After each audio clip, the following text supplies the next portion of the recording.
कौन सी जगह है जहाँ टीचर्स भी होते हैं, स्टूडेंट्स भी होते हैं, पढ़ाई भी होती है और मस्ती भी, लेकिन वो स्कूल नहीं है?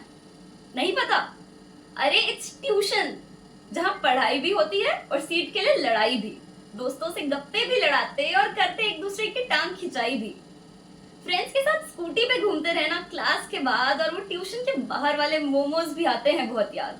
होमवर्क ना करके आने पर हम सबका म्यूचुअल डिसीजन कि कोई सर को याद ना दिलाए, पर दिक्कत ये कि उसे एक टॉपर बच्चे को कौन समझाए। ट्यूशन के टेस्ट पोस्टपोन करवाने के लिए तो हजार बहाने बनाते, कभी जबरदस्ती टेस्ट देना पड़ता तो कभी बंक करके डांट खाते।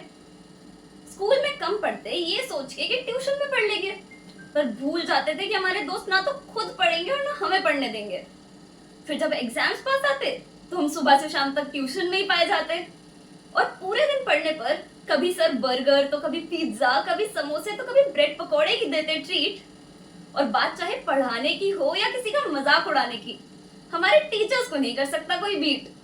लोग अगर स्कूल को दूसरा घर कहते हैं तो ये ट्यूशन था हमारा दूसरा स्कूल। हाँ, यहाँ पढ़ा हुआ तो सब कुछ याद नहीं रहेगा, मगर इस ट्यूशन को नहीं पाएंगे कभी भूल। And you know what? You can have this ultimate learning experience at Aros Education, where curiosity meets clarity and education meets innovation. इनके स्टडी मटेरियल से लेके इंटीरियर तक सब कुछ एकदम परफेक्ट है, और यहाँ की फैकल्टी का तो क्या कहना, हर टीचर अपने सब्जेक्ट में एक्सपर्ट है। In short, they understand your dreams and help you सोर हाई। तो फटाफट यहाँ पढ़ने आ जाओ, कुछ और सोचना ही क्यों है भाई।